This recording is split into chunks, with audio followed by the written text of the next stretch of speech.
Hello and welcome to all. I am Satyen Pratap Maurya. In this video, I am going to discuss about nephron. Nephron. P-H-R-O-N. Nephron क्या है? Nephron क्यों हम इसे अलग पढ़ रहे हैं? इससे पहले हमने आपको कल लास्ट वीडियो में हमने आपको बताया था कि जो किडनी है, किडनी का जो स्ट्रक्चरल एंड फंक्शनल यूनिट माना गया है वो हम किसे मानते हैं? नेफ्रॉन को मानते हैं। तो ये है क्या?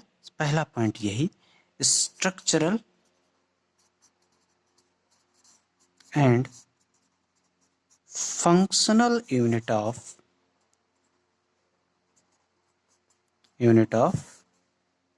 किडनी। करोड़ों की संख्या में यानी मिलियंस इन नंबर के नेफ्रॉन पाए जाते हैं एक किडनी की हम बात करें। और यही सबसे जो फिल्ट्रेशन, अल्ट्रा फिल्ट्रेशन की जब बात आती है तो यही पर, तो हम यहाँ पर देखें कि कौन कौन से पार्ट्स पाए जाते हैं किसी नेफ्रॉन में, फिर उन पर एक एक करके तो एक रफली डायग्राम से, वैसे आपको डायग्राम नोट्स में मिल जाएगा। इस तरह से कुछ स्ट्रक्चर, फिर इस तरह से हम ड्रॉ करते हैं, फिर इस तरह से हम ट्यूब को नीचे लाकर यू शेप्ड स्ट्रक्चर में मोड़ देते हैं, फिर इसे हम थोड़ा सा डायलेट कर लेते हैं और डायलेट होने के बाद ये कुछ इस तरह से यहाँ पर बहुत सारे और नेफ्रॉन आकर अटैच होते हैं, इसलिए हम इसको ऐसा छोड़ दें इस तरह से। तो ये एक बेसिक स्ट्रक्चर, ये रफली डायग्राम हमने बनाया किसका? नेफ्रॉन का। अब यहाँ नेफ्रॉन के में यहाँ पर जब एंट्री करती हैं आर्ट्रियोल्स इस तरह से, तो यहाँ पर बंच बनता है, कुछ गुच्छा बनता है किसका? ब्लड कैपिलरीज का। ये ऐसे मुड़ जाती हैं। तो हम एक एक का लेबल कर लेंगे पहले, उसके बाद में हम समझेंगे एक एक को। सबसे पहले अगर हम बात करें, जो कप लाइक स्ट्रक्चर है, that is called Bowman capsule. Bowman's capsule के साथ साथ ये जो बंच है इसे हम लोग कहते हैं ग्लोमेरुलस। क्या नाम दे देते हैं इसे? इसे नाम देते हैं ग्लोमेरुलस। इन दोनों को मिला दिया जाए अगर एक साथ में, तो इन्हीं को हम लोग नाम दे देते हैं मैलपिजियन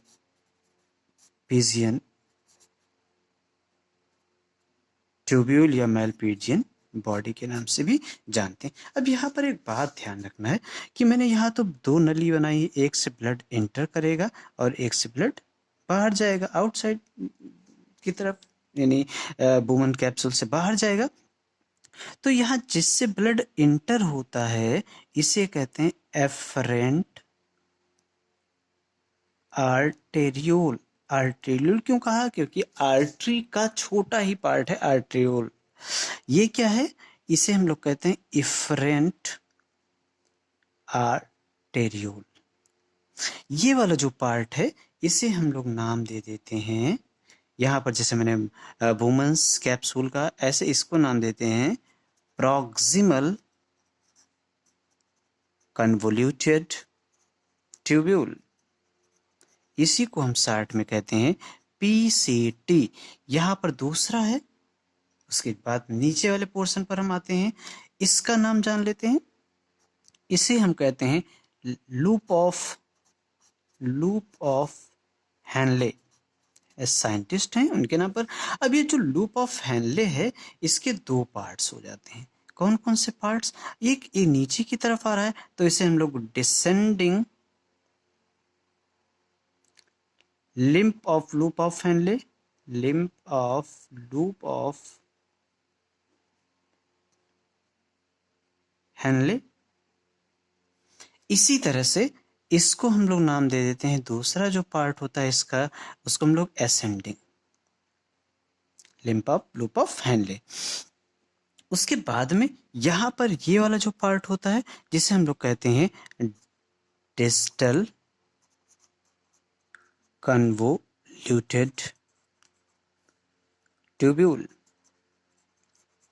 जिसे हम लोग शॉर्ट में कहते हैं DCT।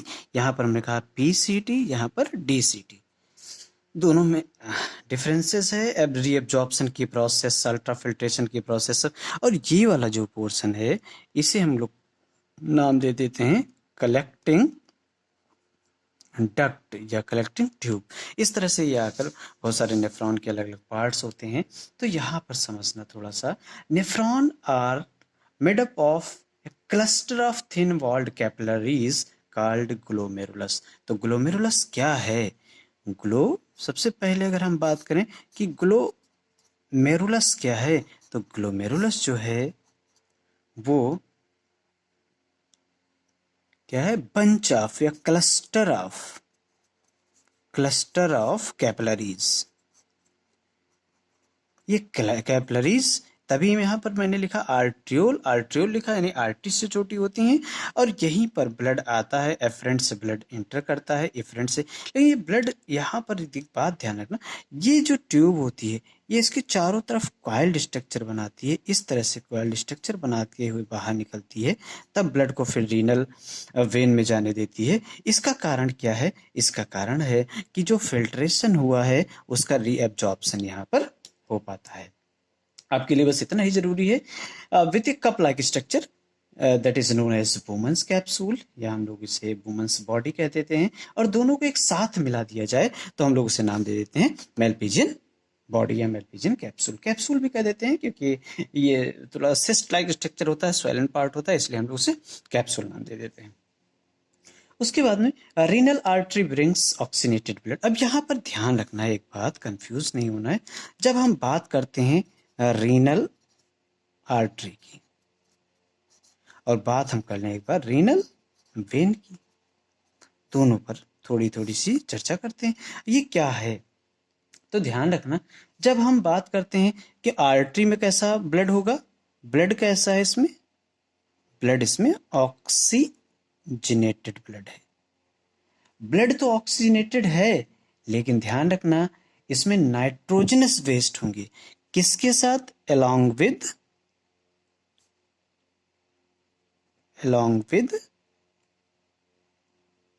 Nitrogenous wastes.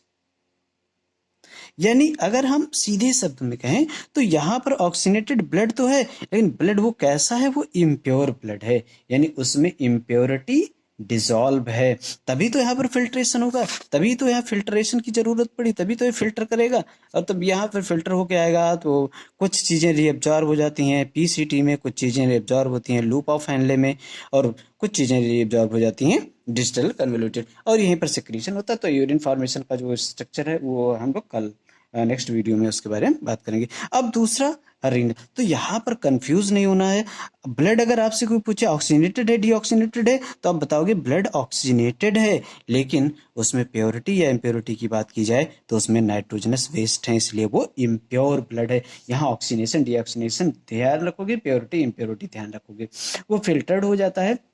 उसके बाद फिल्ट्रेशन के बाद अगर हम बात करें तो जो फिल्ट्रेट है इसमें साल्ट है, जो फिल्टर होके आया है इसमें साल्ट है, एक्सेस वाटर है, नाइट्रोजनस वेस्ट हैं, ये सब वापस फिर ये यूरिन के माध्यम से यानी यूरिन फॉर्मेशन हो जाता है, और जो चीज़ें आवश्यक चीज़ें जो यहाँ पर फिल्टर हो गई हैं उनको ये रीएब्जॉर्ब कर लेती हैं जो चारों तरफ, जिसे हम लोग वासा रेक्टा कह देते हैं।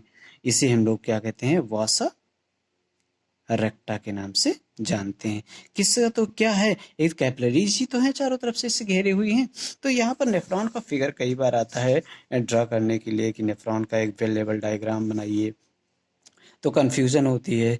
तो आई होप कि आप कंफ्यूज नहीं होंगे, आप अच्छे से इसका फिगर बना पाएंगे।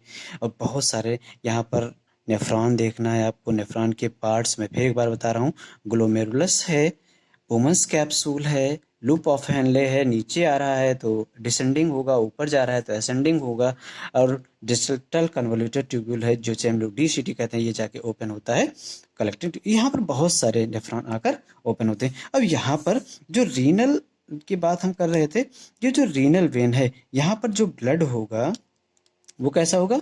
ब्लड डीऑक्सीनेटेड है। ब्लड कैसा है? डीऑक्सीनेटेड है, डीऑक्सीजनेटेड, लेकिन ध्यान रखना वो फिल्टर्ड है, फिल्टर्ड ब्लड है। यानी विदाउट नाइट्रोजनस वेस्ट यानी बिना यूरिया के है वो, बिना अमोनिया के है वो, बिना यूरिक एसिड के है, ये सब सारी चीज़ें नहीं है उसमें। तो स्टूडेंट्स आज के लिए फ़िलहाल इतना ही, हम मिलते हैं नेक्स्ट वीडियो में। तब तक आप इस फिगर को एक बार रफली ड्रा करना, फिर उसके बाद फिर हम नोट्स देंगे, उसमें बना हुआ है अच्छे से, आप उसे देख लेना। मिलते हैं नेक्स्ट वीडियो में, तब तक स्वस्थ रहें, मस्त रहें।